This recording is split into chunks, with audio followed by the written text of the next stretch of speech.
सोचिए, पहाड़ों के बीच एक गांव है, रामपुर। और हर रात ठीक 9 बजे एक अनजानी घंटी बजती है और पूरा का पूरा गांव खौफ के अंधेरे में समा जाता है। चलिए इस कहानी की गहराई में उतरते हैं। कहानी की शुरुआत होती है गांव के सरपंच विक्रम सिंह की इस चेतावनी से। और ये शब्द सिर्फ एक सलाह नहीं है, बल्कि एक जानलेवा हकीकत की तरफ इशारा करते हैं, जिसे गांव का बच्चा बच्चा जानता है।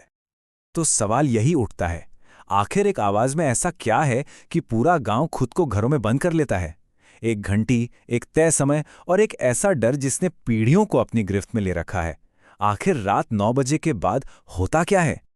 तो चलिए अब कहानी के पहले हिस्से में चलते हैं और जानते हैं उन अजीबोगरीब नियमों के बारे में जिनका पालन गांव वालों को हर रात अपनी जान बचाने के लिए करना पड़ता है। ये सिर्फ नियम नहीं है, समझिए कि ये एक तरह की रस्म है।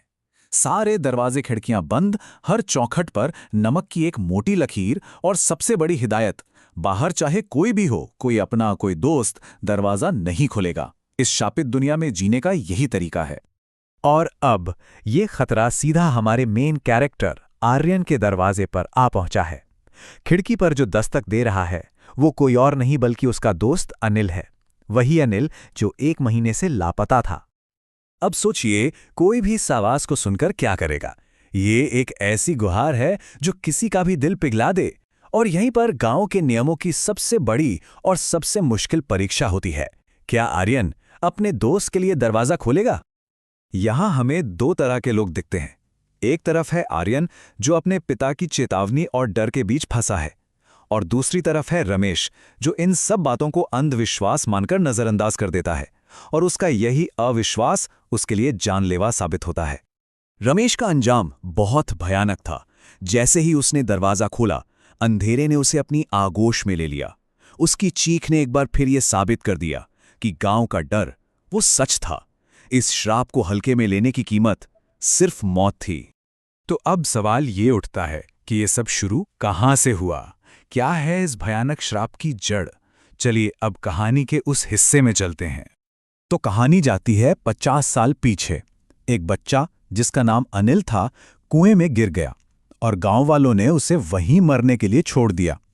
उसकी मां ने मरते मरते गांव को श्राप दिया, और आज 50 साल बाद वो श्राप फिर से जाग उठा है।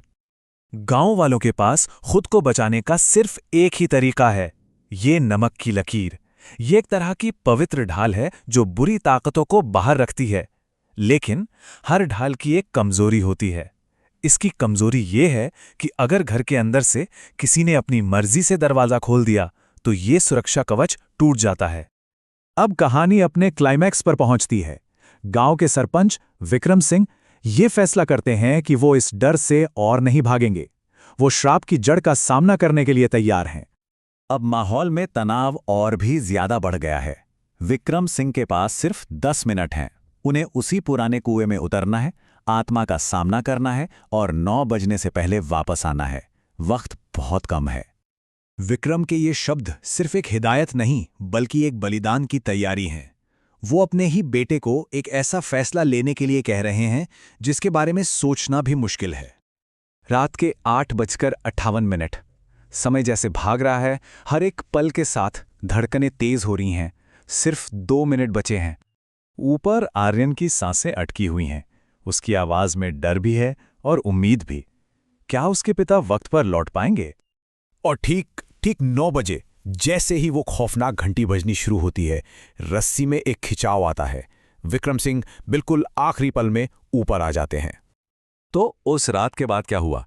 क्या गांव को पूरी तरह से शांति मिल गई, या फिर कुछ सवाल अब भी अधूरे थे? हाँ, श्राप तो टूट गया, 9 बजे की दस्तकें बंद हो गईं, लेकिन इसकी एक भारी कीमत चुकानी पड़ी। रमेश और आर्यन का दोस्त अनिल, वो कभी लौटकर नहीं आए।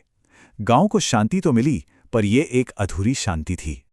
फिर एक रात आर्यन को पहले अनिल की आत्मा दिखाई देती है, लेकिन इस बार वो डरावनी नहीं थी, बल्कि शांत थी। वो मुस्कुराता है, हाथ हिलाता है और अंधेरे में गायब हो जाता है। ये नज़ारा एक तरह से पुष्टि थी कि उस आत्मा को मुक्ति मिल गई है। और ये कहानी हमें बस इसी एक गहरे ख्याल के साथ छोड़ जाती है। कुछ दरवाजे ऐसे होते हैं जिन्हें बंद ही रखना बेहतर होता है, और कुछ आवाज़ें ऐसी होती हैं जिन्हें अनसुना कर देना ही समझदारी है।